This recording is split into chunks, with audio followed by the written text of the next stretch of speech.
Okay guys, I wanted to come back with one more video here. I forgot to talk about a couple of things with the Benelli shotgun and the other video when I was talking about the shotguns.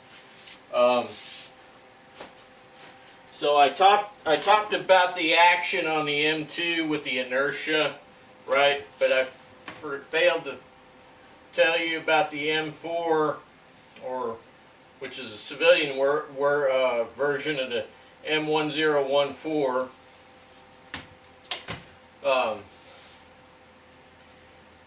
So the M1014 or M1014 or M4, whatever you want to call it, all right, that particular shotgun has what's called an auto-regulating gas-operated system. So ARGO, right, for short. Another acronym, right? So anyway, they said, okay, we want the shotgun. We want a shotgun for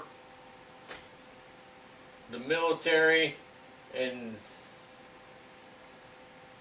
we got some parameters and so on. And Benelli went to work.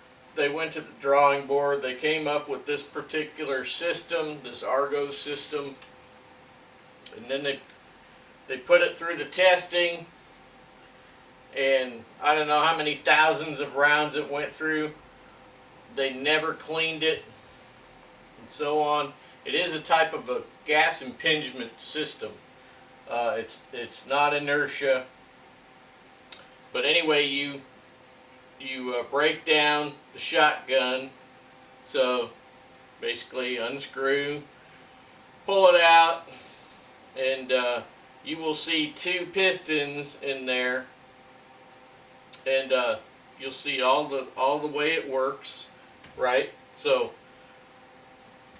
it is what they call self-cleaning, right? So this is what makes it so reliable, is they call it self-cleaning, but as with anything else, you should still clean it, right? When the opportunity presents itself, or you feel that you really need to clean your weapon, then you should do it. Of course, that's without saying, really. So anyway,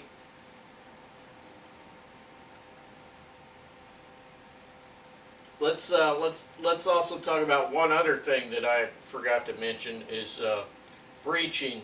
So with a shotgun, when you use a shotgun for breaching, you have to put on a standoff at the end of the barrel. All right. I mean, this is the best way to do it. I mean, you could just improvise if you wanted to, but not recommended. You should put a standoff at the end of the barrel. So here you got your magazine, right? And then there's a clamp between the barrel and the magazine. This helps to kind of stabilize things, solidifies things up. Makes you more accurate too. Because when you fire off a round, the barrel is more stable. It's not vibrating at the end like that, right? So this stabilizes things up, and then you're going to keep your rounds more on target. Okay. Now, but getting back to this, you want your shotgun to be able to put on this standoff. So this is called a breaching standoff, right? Now that's going to have slots and holes and other stuff, and on the end it'll look kind of like an old school king's crown, like the rook on your chess set, right? Top of the castle, okay? And so you'll need that, and you'll need breaching rounds, okay? So when you fire off your shotgun, you just stick it up to the lock, right? And then you're going to go ahead and fire off the round. So this standoff keeps you more safe, right? Gives you a distance that's been predetermined by the factory that's safe for you to go ahead and fire off a round into the cylinder or what have you, okay, of the lock on the door. And the breaching round is designed for that purpose, okay? So this is something that you need to keep in mind if you want or you think that you're going to have to breach doors, okay? Now, in the Beretta, I'm not sure about the action on that, because again, I haven't studied it. I don't know anything about it much. I know that it's good. I know that people are liking it. A lot of comparisons between the Beretta and the Benelli. Again, Beretta makes Benelli. They own Benelli. They don't make it, but they own Benelli. So Beretta owns Benelli. So there's going to be some cross-pollination and ideas and stuff probably too. But I know that people are liking the Beretta 1301 or 1301, however you like to say it. There are a number of platforms that are available from companies that are building specialized platforms for it. I know that there are companies like Magpul that are producing furniture for it. And when this happens, it says that it has a stamp of approval, basically, of the community out there that's utilizing this firearm. Okay? So, if it were no good, that wouldn't be happening. Okay? If it were no good, that wouldn't be happening. One more thing is the clones. I forgot to talk about that. I did talk a little bit about clones, but not much. But the thing about the clones is there are several underneath this clone. So I can't remember all of the names of the companies. But the thing is the patent ran out that that they had on Argo, and so then of course clones came out. Now you do not know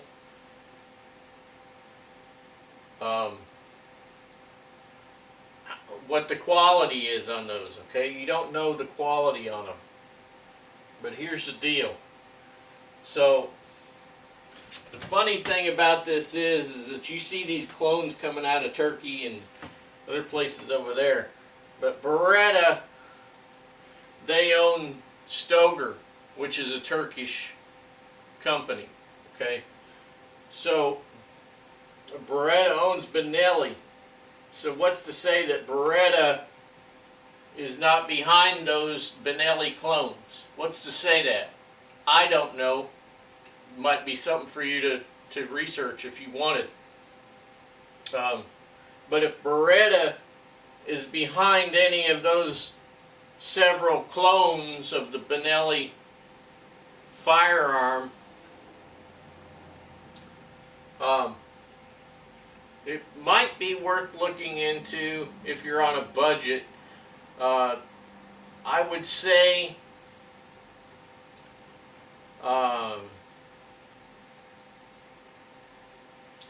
I do not believe, even if Beretta is behind those, I do not believe that the quality would still be there. You know, the bar is very high. You know, when you're buying something with Benelli on the side or Beretta on the side, you know that that is top quality. Okay, you know that already.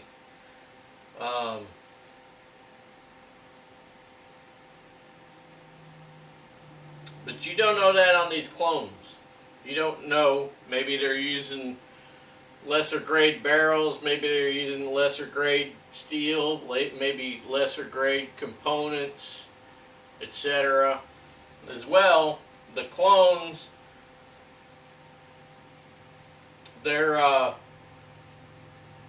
the action is the same, if I understand right, but the stock is not the same. So on the Benelli M1014, the stock, you know, kind of cants to one side, and then it has a couple of positions that you can put it in when you draw it back. These others aren't like that. And let me see if is there anything else?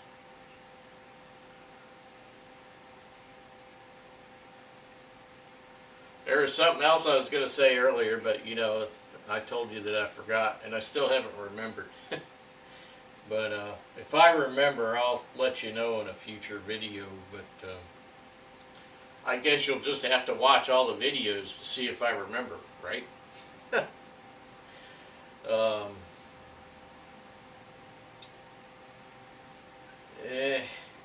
Well, it's escaping me. Anyway, that's what happens. That's what happens, you know. What else can I say real quick? I still got a couple of minutes left.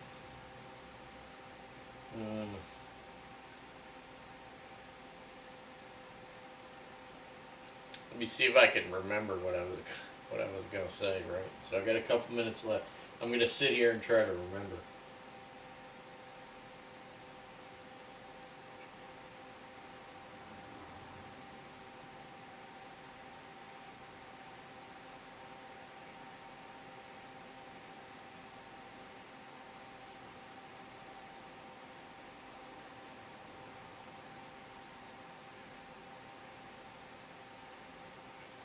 Well, I cannot remember, so I'll just leave it at that as far as what I was trying to remember from earlier.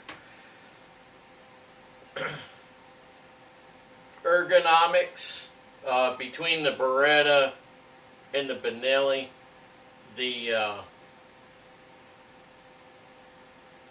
are supposed to be good. They're supposed to be both very good. Some people actually like the Beretta better than the Benelli on the ergonomics, which means how it feels when you're using it in use. You know, the stocks, the functions, you know.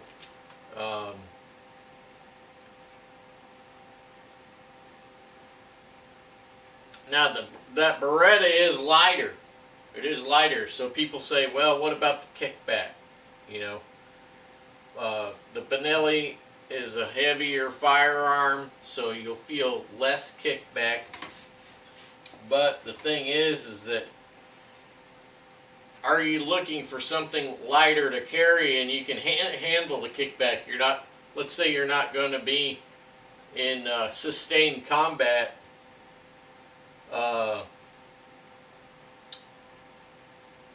And your mission is it's going to be a longer mission, so you're trying to like cut weight here and there.